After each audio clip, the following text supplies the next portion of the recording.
Your bones are incredibly strong, providing the framework that supports and protects your body.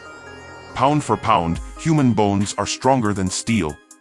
The femur, or thigh bone, is the strongest bone in your body, capable of supporting up to 30 times the weight of an average adult.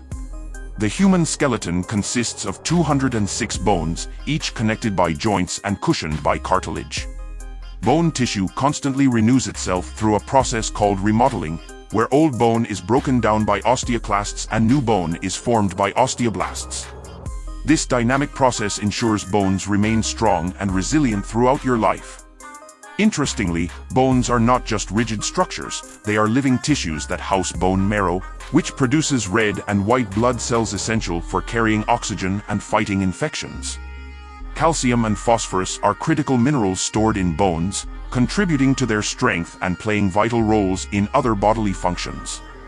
Proper nutrition and physical activity are crucial for maintaining bone health, emphasizing the importance of a balanced diet and regular exercise.